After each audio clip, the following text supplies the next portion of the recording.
Hi, everybody. I'm Dr. Shama Sultana, obstetrician and gynecologist, Hopefin Hospitals, Kottapet, Guntur.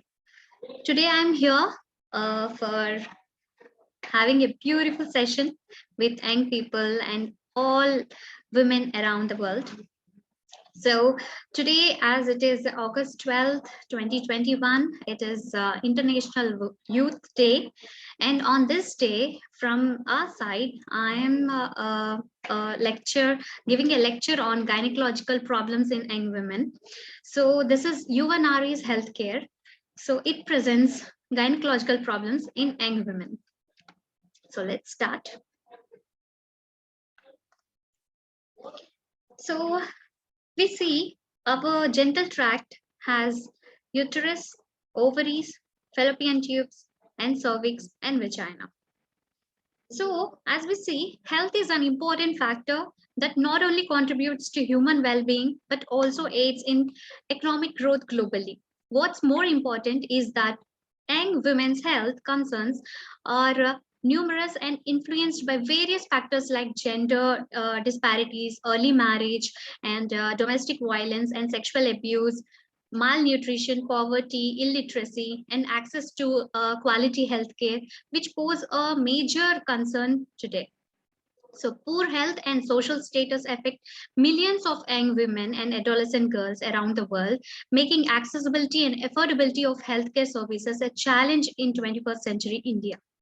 So, women are generally vulnerable to poor nutrition in all phases of life, impacting their own growth and development, and are more likely to have babies with low birth weight.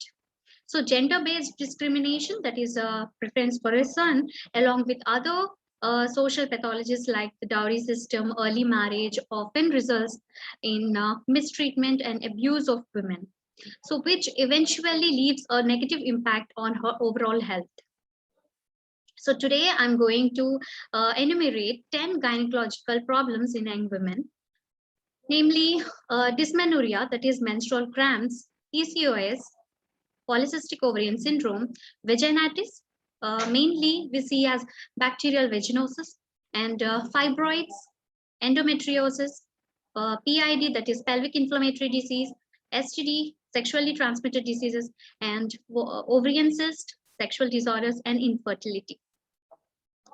So first, when we see dysmenorrhea, menstrual cramps, which is very irritating and hamper the day-to-day activities of women. While women often accept menstrual cramps as an integral part of womanhood, they should be seeking treatment for a better quality of life and reproductive wellness. So, what's all it is about? It is medical term for menstrual cramps is dysmenorrhea, and it is two types, that is primary and secondary. Primary dysmenorrhea is common and it is normal, and secondary dysmenorrhea signals reproductive tract diseases. So symptoms goes like in primary dysmenorrhea, the onset is on first day of periods, and duration is from 8 to 72 hours. That is mainly it will subside by 3 days, and location mostly lower abdomen and radiate to lower back and legs, and prognosis often improves with age, it will improve. And in secondary dysmenorrhea, that is 1 to 2 days before period starts, and it leaves up to more than 3 days, and it tends to worsen with age, and it also like lower abdomen, and it radiates to lower back and legs. So what are the causes of primary dysmenorrhea? Natural uterine contractions due to high prostaglandin concentration aimed at the shedding its lining. Endometrial lining, when it is shedding, it causes little uterine contractions and it causes pain. That is primary dysmenorrhea, which is normal. So secondary dysmenorrhea, it can be due to some diseases like endometriosis, uterine fibroids, and pelvic inflammatory disease. So what could be main treatments? Like we might focus on relieving pain or promoting hormonal balance or treating any means underlying disease.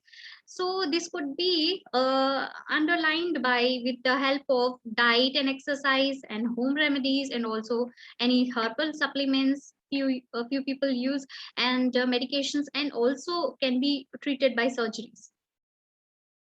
So we see the condition like primary dysmenorrhea, like in this, the girl present as recurrent cramping lower abdomen pain will be there with onset of menses, and generally starts 12 to 18 months after menarche. And evaluation can be clinical history we can take and consider urine pregnancy test or STI test we can do. So in case of secondary dysmenorrhea, as we enumerate few causes like endometriosis, adenomyosis, uterine myomas, and obstructive lesions of genital tract. In this also, in endometriosis, the woman present as cyclic menstrual pain, and pelvic pain may be associated with dyspareunia, dysgeusia, or dysuria, fails to respond to first line therapy. And evaluation we can do is treat with first line therapy, then it fails to respond, pelvic ultrasound can be done and referral to the gynecologist better center. So we have to look for a good underlying cause.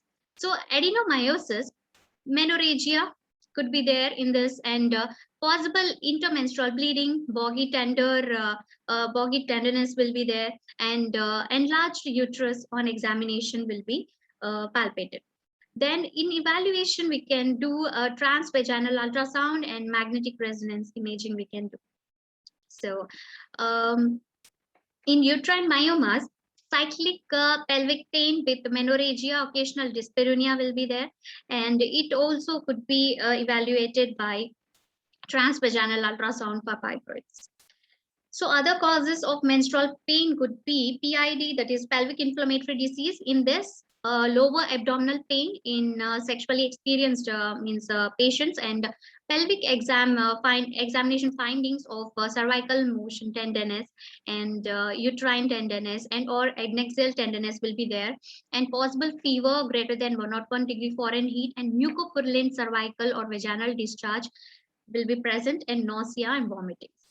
How we can evaluate, that is pelvic examination should be done, and elevated CRP or ESR testing for Neisseria gonorrhea and chlamydial trachomatis is confirmatory. So in cases of any ectopic pregnancies, severe and sharp lower abdomen pain will be there, history of missed periods, abnormal uterine bleeding, and possibly localized to one side, signs of shock and complications will be seen in case of ectopic pregnancy. So pregnancy test could be done, emergent ultrasound can be done to demonstrate extrauterine gestational sac, and inflammatory bowel diseases and interstitial cystitis can be ruled out. So drugs we are using in this is ibuprofen, naproxen, mefenamic acid, and celecoxib. These all we are using as such. And like types of NSAIDs we are using are aspirin, acetaminophen, and ibuprofen. We are using in the days of menstruation, first 3 days of menstruation we can use actively to relieve the pain. And also we are saying the usage of LNG, intrauterine system, levonorgestrel intrauterine system also, it's helpful for relieving pain. So non-medicinal remedies, if we see, the woman with dysmenorrhea can go for, she can avoid the junk food. She can be in a relaxation of mind and body, drink some warm water, have coconut oil, and she can practice doing yoga activity. She can drink a hot tea, put a hot water bag upon the painful area, have a dose of vitamin D capsules, and avoid the caffeine intake. And as such, in the chocolates also, caffeine may be present in few quantities, and also in the soft drinks. She should avoid the soft drinks and chocolates as well. So these are some fruits like papaya, banana, oranges, berries, cranberry, grapes, kiwi. These all are the better foods to be taken in case of dysmenorrhea, to avoid dysmenorrhea. She can start this eating in her menstrual cycle, continue it, and she will see that decrease in the menstrual pain, cramps, and she can be having a premenstrual syndrome. It will also decrease with usage of these foods. So next thing is polycystic ovarian syndrome. So what is it?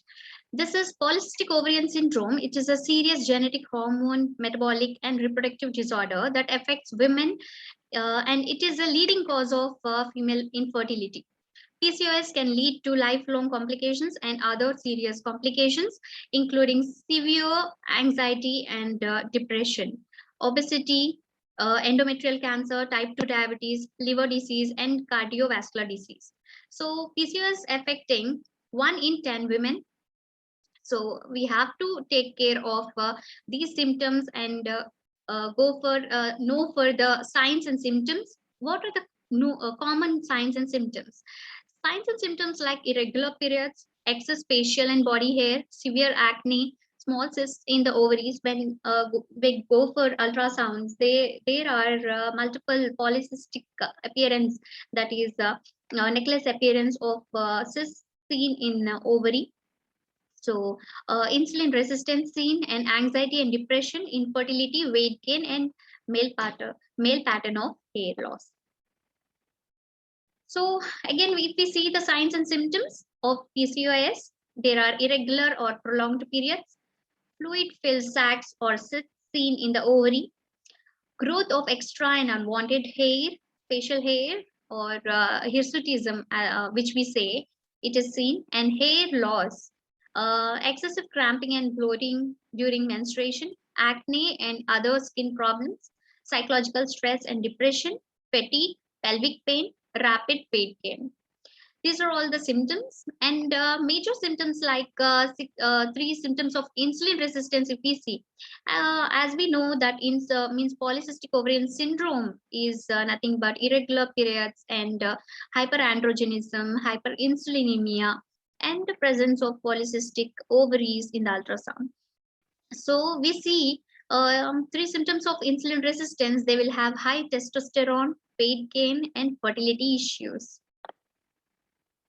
Then when we investigate, patients meet clinical criteria for PCOS, as I told you.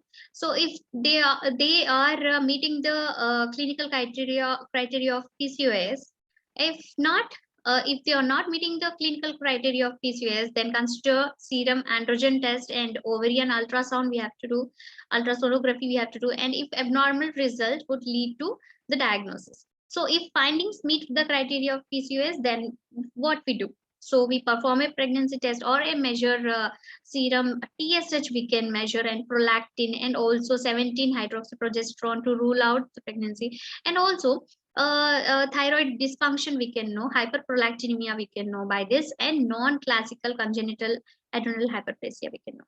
So, see if the normal findings we get, then low body weight and eating disorder or excessive exercise, then we measure in them serum LH, FSH, and estradiol to rule out hypothalamic amenorrhea. So then again, if hot flashes and urogenital symptoms are there, then we will go for serum FSH and estradiol to rule out primary ovarian insufficiency. Then if severe virilization and the change in voice and clitoromegaly and rapid onset is there, then we'll go for testosterone and DHEA, and then perform ultrasonography of ovaries, and CT MRI we can do of adrenals to rule out an androgen secreting tumor. Then if there is a buffalo hump, purple stria, and hypotension, then we'll measure for salivary or urinary cortisol levels, or perform dexamethasone suppression test to rule out Cushing syndrome. Then if change in there is a change in hat or glove size and protruding jaw, impaired vision, then we'll go for measure insulin like growth factor to rule out the acromegaly. So after diagnosing all this, proceed with the screening check. We'll check for blood pressure, perform lipid panel. So we perform the OGTT to and evaluate the signs and symptoms of obstructive sleep apnea in overweight patients, and for depressions we will see. So what would be the treatment? It will be a multidisciplinary treatment. That is, we will ask them for lifestyle modifications, lifestyle planning support, and metabolic screening and intervention. nutritional counseling, psychological and behavioral support and fertility counseling, treatment of hypoandrogenic symptoms, and endometrial protection and contraception.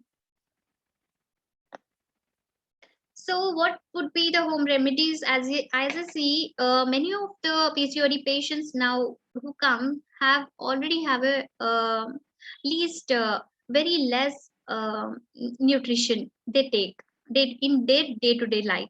So there will be a malnutrition. So it's better they take a healthy food. As I have shown you a few healthy fruits like papaya, like banana, berries, and kiwi, oranges. Along with that, few things, that is ginger, cinnamon, sesame seeds, aloe vera, unripe papaya, turmeric, coriander seeds, fennel seeds, mint powder, and carrot juice may also helpful for them to regularize their periods and also their health. So next thing is vaginitis. Vaginitis is an inflammation of vagina. It is common condition and most women will have it once in some time in their life. It normally occurs as a result of an infection. So symptoms, the most common symptoms of vaginitis is discharge that may be a white, gray, watery or foamy, and inflammation leading to redness and swelling of the labia majora, labia minora, perineal area, irritation of the genital area, and foul or fishy vaginal odor. Painful sexual intercourse, which is known as dyspareunia, may also be present. So, as we see types of vaginitis, it may cause due to trichomonas, candida, it may be bacterial, and as well atrophic in old people. So, as we see vaginal secretion test results and diagnosis of vulvovaginitis, it in normal secretion, normal discharge, vaginal discharge, it is white, creamy, and clear. And a normal anatomy, discharge adherent to the vagina and posterior fornix, and its pH is 3.5 to 4.5. So in bacterial vaginosis, there is a creamy gray discharge, fishy, rotten smell, and it is fishy, rotten, and rotten egg smell will be there, and fishy smell will be there. So as we see here, okay, and a creamy gray malodorous homogeneous discharge will be there on examination as well, and clue cells and lactobacillus may be absent or reduced cocobacillary flora, and positive whiff test will be there. So pH level here, it is more than 4.8. So Amsel's criteria, it is approved in this, and gram stain with Nugent score also is a gold standard test to diagnose the bacterial vaginosis. So vulvovaginal candidiasis, there is a thick and creamy yellow curd-like discharge will be there, as we see here. So curd-like or cottage cheese-like discharge adherent to the vaginal side wall and vulva. Erythema and edema can be seen, and also excoriations may be seen in the severe cases. So fungal elements may be seen, and WBC may be present in the microscopy. So pH level may be 3.5 to 4.5, and microscopy will be done for diagnosing this test, and fungal culture we can do as a gold standard test in candidiasis. So trichomoniasis, in this yellow green discharge will be there, and here the pH level is variable, and NaAT is the gold standard test. Atrophic vaginitis, scanty or white discharge will be there, and here the pH level is less than 4.5.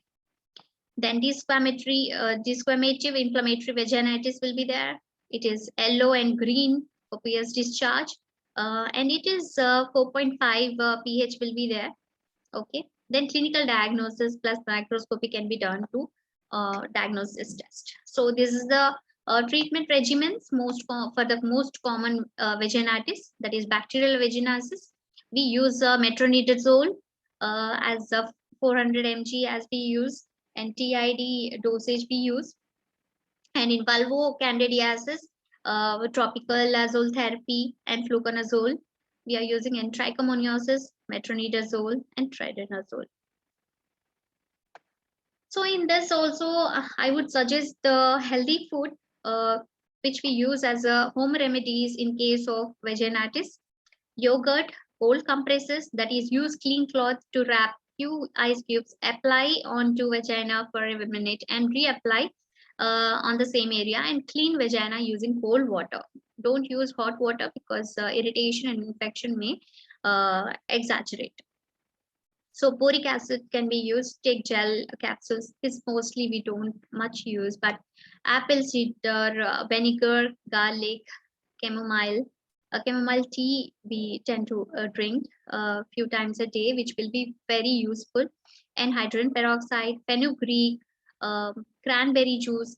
For this hydrogen peroxide, make a solution from water and hydrogen peroxide. Cleanse the vagina using this, and after 10 minutes, clean again with cold water. So fenugreek seeds and cranberry juice is very helpful. Consuming cranberry juice on a daily basis in your normal diet is very useful. And tea tree oil, turmeric, echinacea, oregano oil, Indian lac, and cold water is very useful. Coconut oil, vegetable juice, trachea. Okay, these are the leaves, few leaves which are very helpful when they are dipped in the hot water and taken. So coconut oil, dip a tampon in fresh coconut oil and place it in the vagina. Wait a few hours and wash off with warm water after removing the tampon. This mostly is done when the means infection is very little, not in severe cases. So next thing is fibroids. What are fibroids? These are the non-cancerous growths that develop from muscle tissue of the uterus. That is myometrium of the uterus. They grow into the means they grow and as a benign tumor and form fibroids. Leiomyoma. So a woman may have only one fibroid or many of the different sizes. So fibroids can grow slowly, rapidly, or stay the same. And the fibroids can cause painful and debilitating symptoms. Fibroids can make it hard to participate in routine day-to-day activities. So this is the PALM-COIN classification. In this PALM-COIN classification, structural causes: polyp, adenomyosis, leiomyoma, malignancy, and hyperplasia. Here we see the classification means from the cavity of endometrium to the outer serous layer. The classification of leiomyomas, subclassification. So leiomyoma, it is means in the submucosal, mucosal, and intramural subserous. So submucosal 0, it is here, and it is pedunculated intracavitary, and 1 is intramural, less than 50%, and 2 is greater than 50% intramural. 3 is contacts endometrium, 100% intramural. So 4 is intramural. 5 is 5 year is subseral, greater than 50% intramural. Subserosal, less than 50% intramural. So like these are fibroids divided in the means uterus, and based on this areas, the fibroids are told as intramural or submucous, subserous, pedunculated, non-pedunculated. And 7 here is submucosal pedunculate.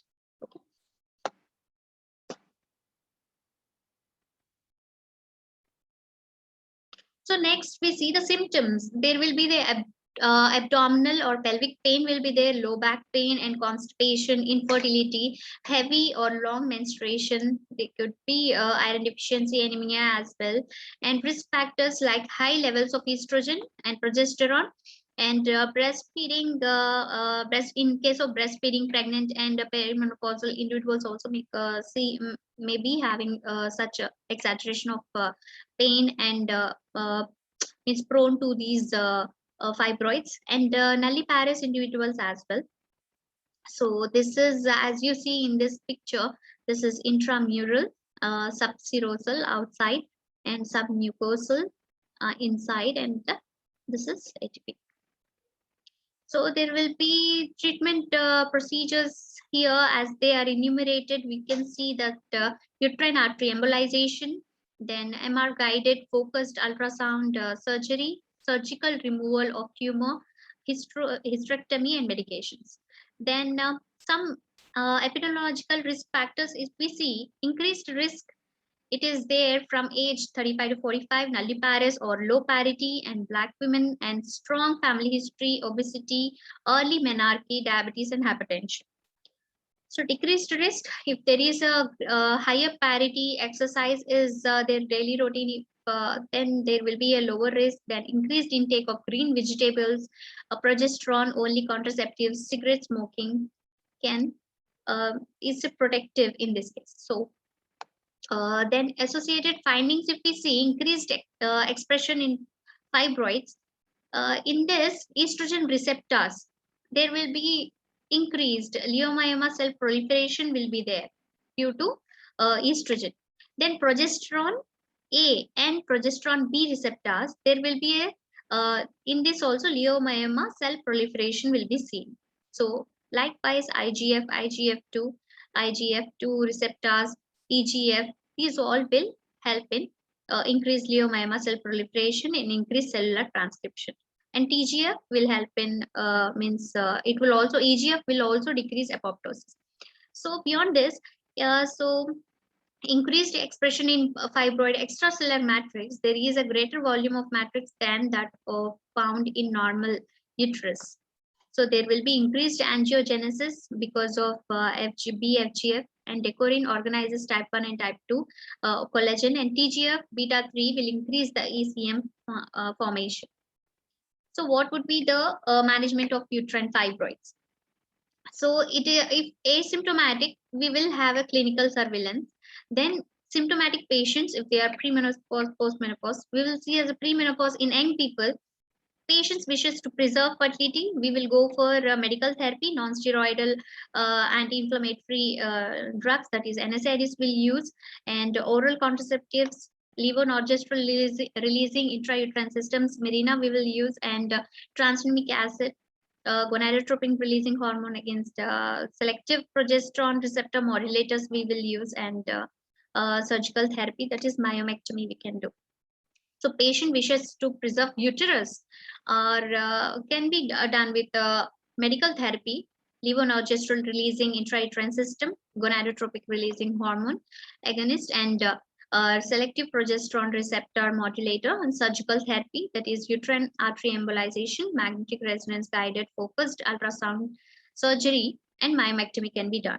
Patient does not wish to preserve fertility or uterus, can go for surgical therapy, that is uterine artery embolization with MRI guided focused ultrasound surgery, and myomectomy, hysterectomy with or without bilateral salpingo-oophorectomy. So in postmenopausal cases, we go for hysterectomy and myomectomy. So next one is endometriosis. Endometriosis is a female condition in which the tissue that's similar to the uterine lining begins growing on the outside of the uterus, often affecting the ovaries, fallopian tubes, and pelvic tissue. So during your cycle, the endometrial tissue then becomes thicker until it breaks down and bleeds. And due to how this tissue can't remove from the body, it gets trapped. Over time, this can lead to scar tissue known as adhesions on the reproductive organs. So the real cause of endometriosis is unknown, but researchers are currently investigating. So the signs and symptoms of endometriosis, as we see in the it is the normal inner tissue, and these are the spots you are seeing is the abnormal outer tissue growth. There will be a sharp, deep pain during ovulation and sexual intercourse, bowel movements, and or urination. There will be a heavy, painful periods or bleeding in between periods, and there will be a indigestion, diarrhea, constipation, and nausea. There will be a fatigue, infertility, and sciatica during menstruation. So this is the postulated origins of the endometriosis, like retrograde menstruation, coelomic metaplasia, and vascular and lymphatic metastasis. So difficulty diagnosing endometriosis, that is non-specific symptoms, no specific biomarkers, lack of awareness, stigma or symptom normalization. Suspected endometriosis will lead to we will take as a history examination, psychosocial assessment, laboratory investigations, and transvaginal ultrasound we do. In that, findings consistent with endometriosis, we treat simultaneously, and inconclusive findings or ongoing suspicion of endometriosis, we do as a specialist referral. We do. So, if we do suspect endometriosis, including in young women and age 17 and under, with one or more of these symptoms like chronic pelvic pain, period-related pain, deep pain during or after sexual intercourse, period-related or cyclical GID symptoms, in particular painful bowel movements, infertility in association with one or more or above. So what we do is we assess women's individual information and support needs, take into account their circumstances, symptoms, priorities, desire of fertility, aspect of daily living, work and study, cultural background, and their physical, psychological, and emotional needs. So we also discuss keeping a pain and symptom diary and offer an abdominal and pelvic examination to identify abdominal masses and pelvic signs. So consider an ultrasound scan. So then what we do is initial management. So beware that endometriosis can be a long-term condition and can have a significant physical, sexual, and psychological and social impact. Women may have complex needs and may require long-term support. So what we do is a short trial, for example, 3 months of paracetamol or NSAIDs we use alone or in combination we use, and hormone treatment, that is combined contraceptive pill or a progesterone pill we do, and refer to a nice lines on neuropathic pain for treatment with the neuromodulators. Then, if fertility is a priority, then the management of endometriosis related subfertility should have a multidisciplinary team. Then, involvement with input from fertility specialists. This should include recommended diagnostic fertility tests or pre-operative test and other recommended fertility treatments such as assisted reproduction. So then we go for a considered referral to a gynecology, pediatric or adolescent gynecology or specialist endometriosis service. Then a trial of paracetamol, NSAID alone or in combination does not provide adequate pain relief, or initial hormone treatment for endometriosis is not effective, not tolerated, or is contraindicated. Then what we do is we go for to refer a woman to a specialist and endometriosis service. So consider a referral to a gynecology services for a severe, persistent, or recurrent symptoms of endometriosis, and for pelvic signs and endometriosis, or if initial management is not effective. So, in case of we are fertility is a main priority, then consider referring young women like 17 or under to a pediatric and adolescent gynecology services. If fertility is the main concern, infertility specialist should be dealing out. So likewise, referral thing should be done. So next thing is pelvic inflammatory disease.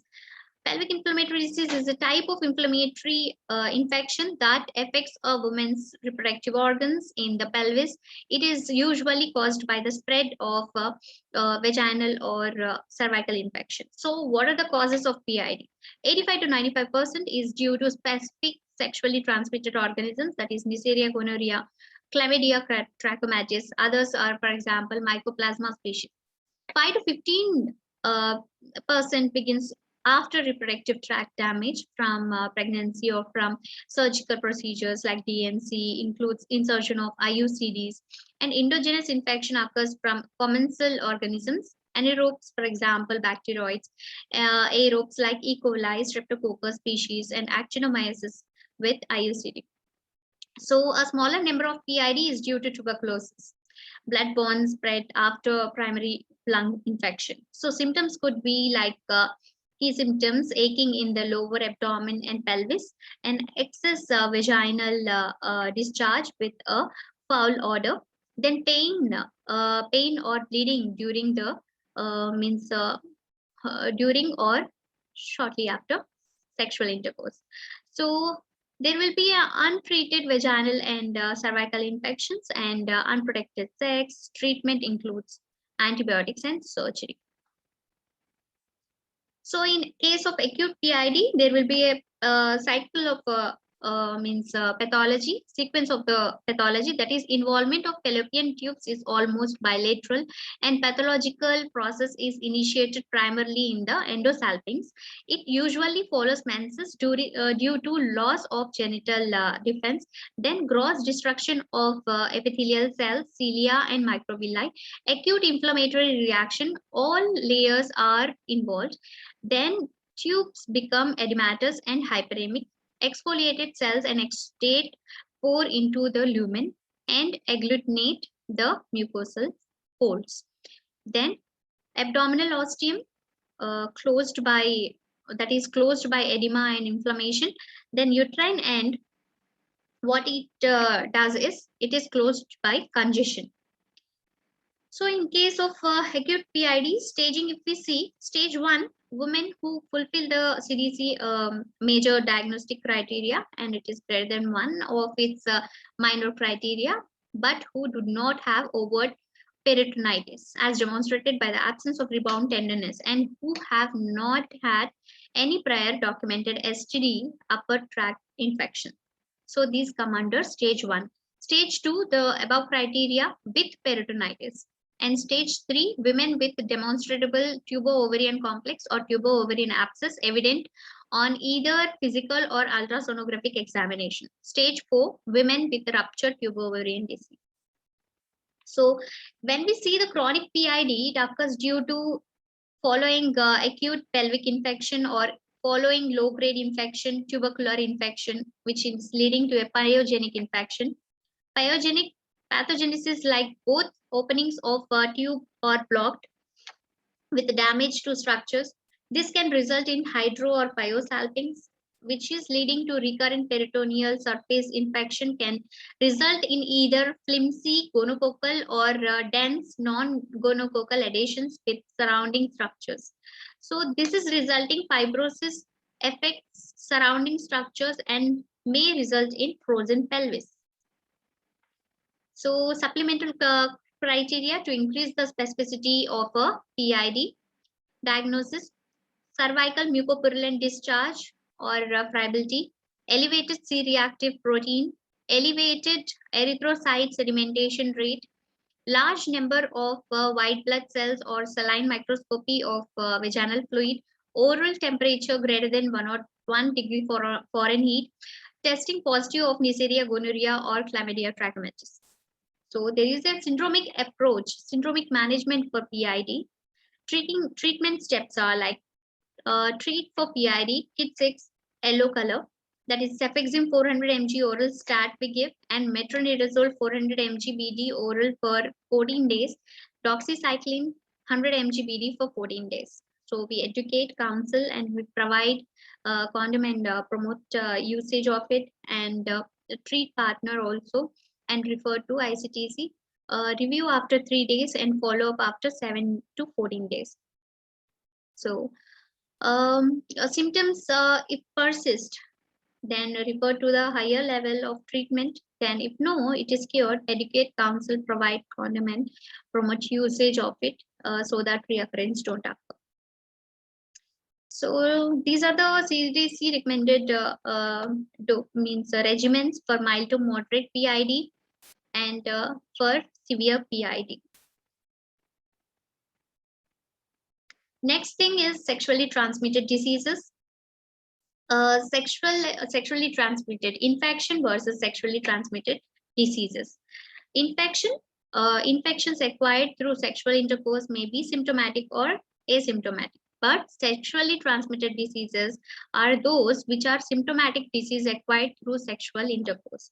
So actually many of them use sexually transmitted infections and sexually transmitted diseases vice versa, but it is that if symptomatic or asymptomatic, it is STI, that is sexually transmitted infection, but if they are symptomatic, it is called as sexually transmitted disease. So most common STIs, like if they are ulcerative, they are herpes, syphilis, chancroid, and chancroid, and discharge syndromes like gonorrhea, chlamydia, trichomonas, bacterial vaginosis, mycoplasma genitalium. Then other hepatitis B virus, HPV virus, human papilloma virus, human immunodeficiency virus, then gay bovil, that is Shigella, Salmonella, gastrointestinal parasites. So these are the odds, and these are the STDs: HPV, HIV, HSV2, chlamydia, gonorrhea, syphilis, mycoplasma. So dry skin and other symptoms of STDs in women. What it causes: oral dry skin or rash, and genital dryness, skin rash will be there, and vaginal discharge, pain during sex, and abdominal pain, increased vaginal bleeding will be seen. And as we see, there will be STDs symptoms and preventive methods, like we have to means tell as a limit partners, because multiple partners is a risk factor, higher risk factor for getting this STDs, and getting tested early, and having safer sex, talk to partners, and avoid drugs like avoid drugs and alcohol. So educate yourself about the STDs, how they cause, and what are the preventive criteria we have to use. So this is the syndromic case management of STIs. So if there is a urethral discharge, we use azithromycin and cefixime, and cervical discharge, painful scrotal swelling, and vaginal discharge, genital ulcer, non-herpetic, and genital ulcer, herpetic.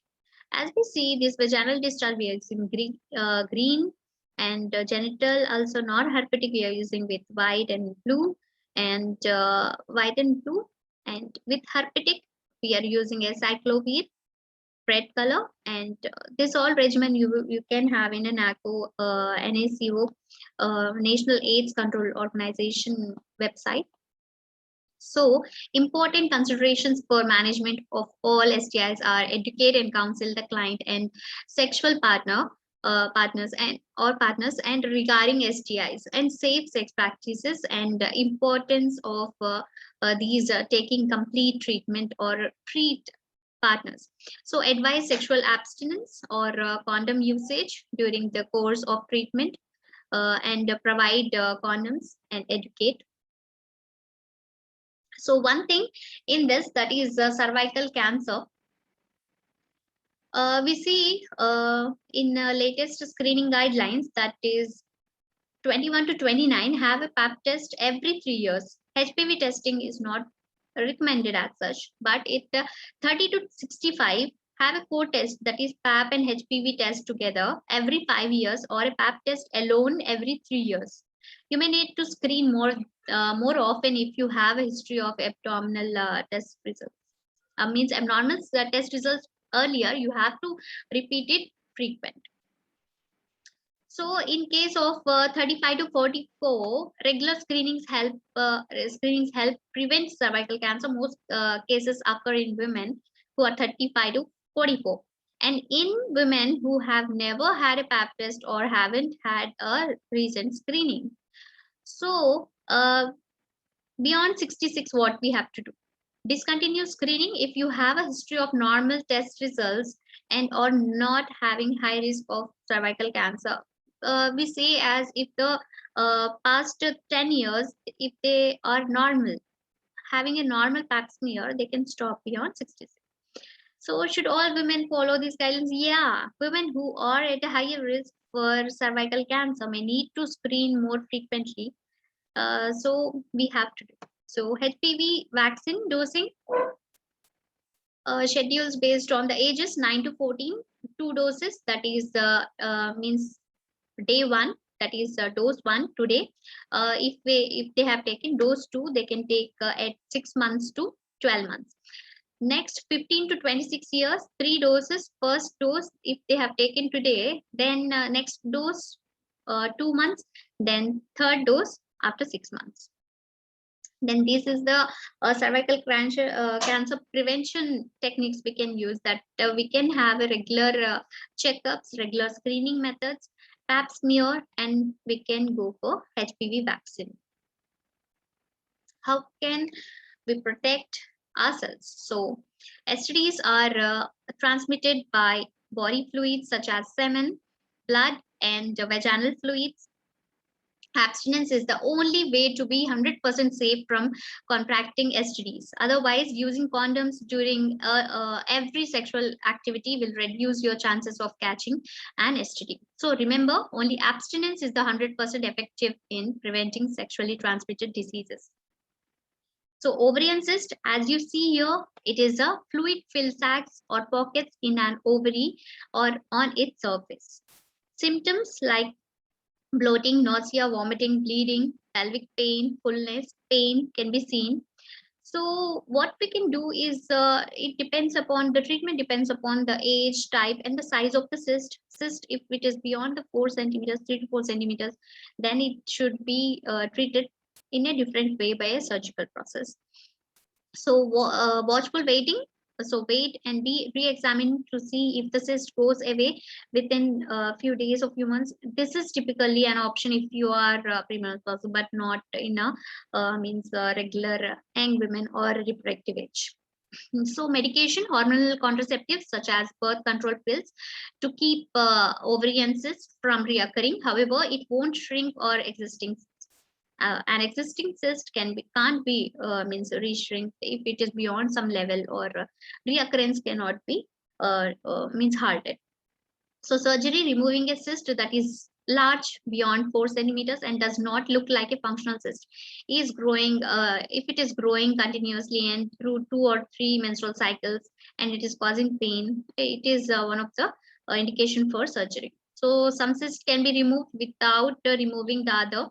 So in some cases, you are we may go for the removal of the other ovary as well. So prevention, regular pelvic examinations help ensure that changes in your ovaries are diagnosed as early as possible. Be alert, changes in your monthly cycle, including unusual menstrual symptoms that persist for more than a cycle and a few cycles. So types of ovarian cysts like corpus luteum cyst, follicular cyst, endometrioma, dermoid cyst, paraovarian cyst, hemorrhagic cyst, and possibly a malignant cyst. This is how a dermoid cyst looks. And this contains also a hair, tooth, and fat. Functional cyst, enlarged follicle. And you see here, it is a endometrioma, that endometriosis, where the endometrial tissue, when it's growing onto the ovary, it causes the endometrioma, and blood is in the cyst. Then benign cystadenoma, ovarian capsule will be there. And these are the polycystic ovarian syndrome, where you see a multiple small cysts. So how is the ovarian cyst diagnosed? So by pelvic ultrasound, hormone level test, pregnancy test, we can rule out pregnancy, and blood tests like CA-125, and also we can do for ruling out the ovarian cancer.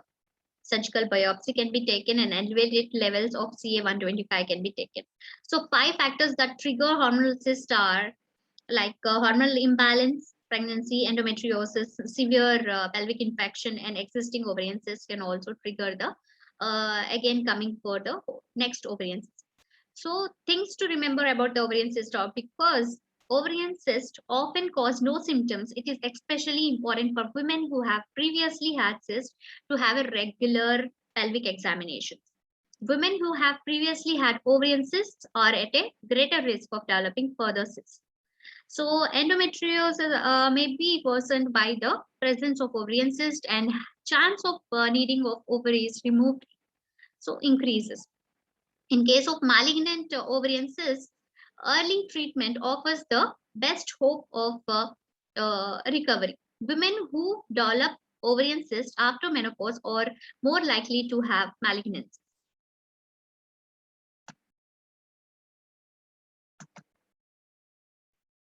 So sexual disorders, as we see, the main sexual disorders are hypoactive sexual desire disorder, sexual pain disorder, sexual arousal disorder, orgasmic disorder. Sexual desire disorders due to lack of interest in sex or aversion of sexual contact. Sexual arousal disorders like failure to become adequately sexually aroused to engage in or sustain sexual intercourse.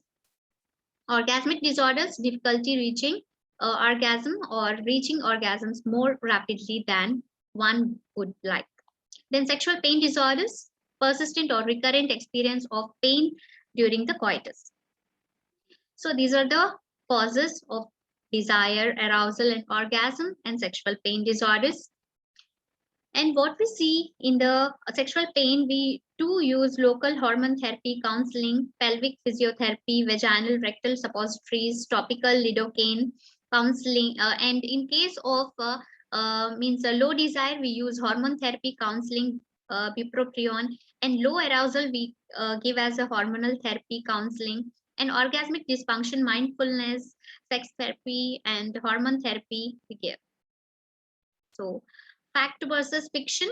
As we see, the fact and fiction determine means it's not that few people we have to check for this sexual problems or few people not, but we have to check in all.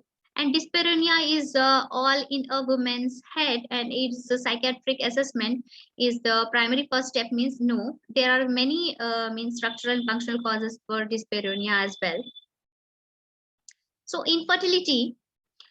Female infertility is an inability to get pregnant and have a successful pregnancy. This is typically diagnosed after a woman has tried to get pregnant through unprotected sex for 12 months without a pregnancy. So these are all the causes for female infertility. So components of the infertility, like we take a fertility history, sexual history, and medical history. So these are the predisposing factors like restricting upbringing, disturbed family relationships, traumatic early sexual experiences, then it precipitates in the relationship discord and maintenance factors. So what should a couple do with the 12 months of infertility? Their male evaluation will be there, female evaluation, semen analysis as a male evaluation. Then in female evaluation, after a ovulation evaluation, we do means we do a 21 progesterone level day test, and the progesterone level, if it is less than 5 ng, we go for thyroid stimulating hormone, prolactin, follicle stimulating hormone, and estriol levels, and we treat accordingly the causes, and we do ovulation induction, and we will assess for the ART thing, and likewise we assess for the surgical things. So conclusion, we have a women with a lot of problems like workplace sexual harassment, mental harassment as well, femicide. So I request all for the breast examinations, pelvic examinations, pap smear examinations, HPV DNA testing. So finally, to keep the body in good health is a duty. Otherwise, we will not be able to keep our mind strong and clear. Thank you.